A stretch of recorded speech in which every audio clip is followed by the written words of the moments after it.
Hi and welcome. This is a short video just to show you how to create a tab-based application in iOS, and I'll also show you how to add a new tabbed view controller as well.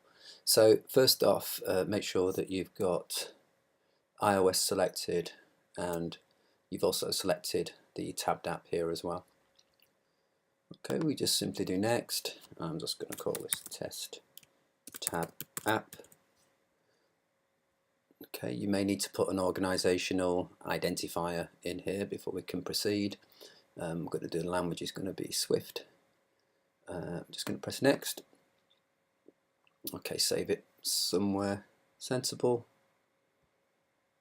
and I will pick device to be iPhone here, and we're pretty much away for this demonstration.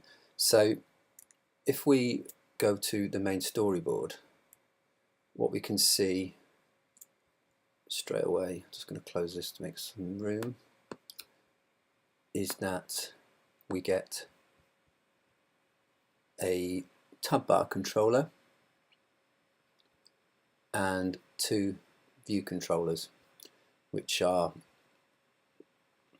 segued to via pressing or touching one of these tabs here. So first we'd open this first one here, and second we'll segue to this one here.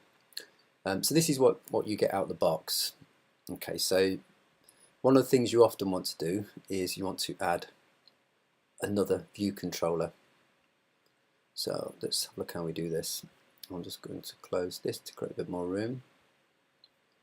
Okay, quite simple. So what we need to do is we need to pick up a view controller from our selection here. Okay, and there we have it. And what we need to do is, if we come back to our tab bar controller, the easiest thing to do is just to select this icon here to make sure we've got the correct thing selected. Of course, if you've got this open, you can do it from here as well, but I'm just getting rid of that just to make some room. Control drag into the new view controller, like so. Now this is an important bit. Let me see if I can just zoom this up. What you want, the segue you want to pick is this relationship segue of view controllers, which is here. So if we click this, select that, and what you'll see is that we've got a new bar button has been added to the tab bar controller. It's just default name of item here, and likewise you can see we have a item on this tab view here as well. Okay, I'm just showing you this on here, and I'm just going to close that. So I've got first, second, and just to simply rename this, I'm going to select it, and I'm going to change the name here. I'm just going to call it third, and so on. And you can see this is updated here as well. Okay, so we've now got a application with three view controllers. If you choose to, you can just drop a label on this as well, just to, when you're building it up, just so you're clear which is which. Okay, and what we're going to do is we're just going to simply test this now and make sure it all works.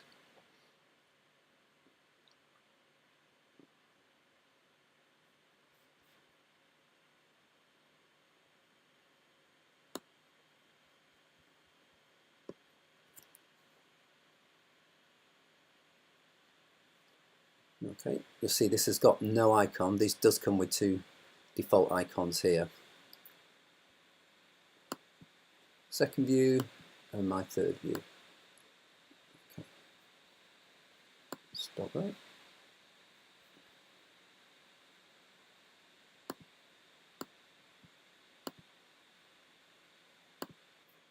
Okay, so it's just come to these icons. Okay, you'll notice that first and second are here. So the place you need to put icons is here in this assets. And you'll see we have a number of app icons where obviously what you need to simply do here is you have your asset ready and you just need to give it various, size it to various of these sizes here. It's always a good idea to look at the Apple guidelines for this actually just to get this correct. And also you can create your assets here for your tab button icons, and so these can all be just simply dragged into here, and then once they're there, they're fairly easy to use.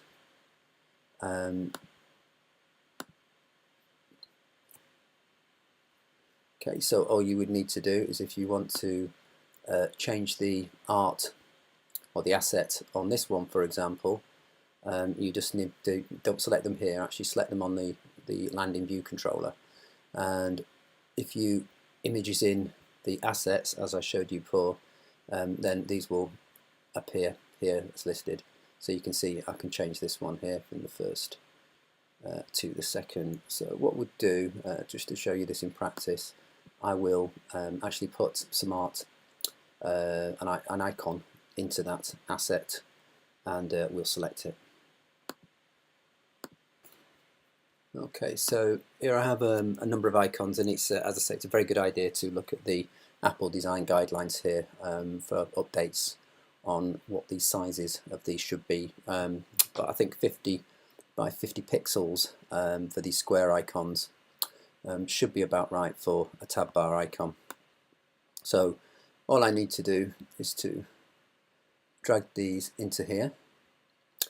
I'll do one there, one for this one, and one for this one. You can actually, if you wish to, also create new sets here, new image sets as well, if you wish to. So now we've got those in, I'll go back to my main storyboard, and let's have a look at this one first. So this image is gold first. I'll make that a distance icon. Let's do the second one. I will make this a kilograms icon. That looks a bit too big. I'll go with it for now. Obviously you need to reduce the size of that. And for this third one we will go with a temperature icon. It's way too big. Okay, so I'll check the guidelines on them there. I think they're possibly meant to be quite a bit smaller, maybe even 25 by 25, so need to check that. Okay, so let's run this and see what we get. So there we go. Icons are too big, apart from this one, which looks quite good. But the other two are too large. But either way, you get the idea. And if you just, I will just stop the video and I'll have a quick look at what those should be and let you know. Okay, just to let you know what I've done, all I've done is I've now added a 25-point version of each of these icons in here, and I'm using those instead. So let's go back to our storyboard where I've now added them. Okay, you can see they now look like this.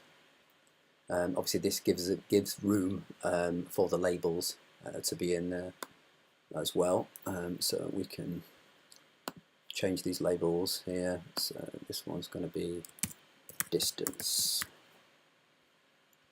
and this one weight, and this one temperature.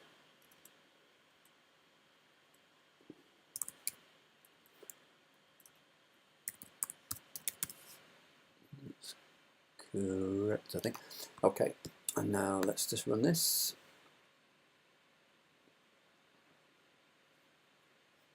and there you go. Okay, so obviously this is an iPhone 8 and I'm using a 25 point square image for these, and that looks pretty good. Okay, thank you. That's the end of this short video, just to show you how to set up a tab-based application, and this is Xcode 9.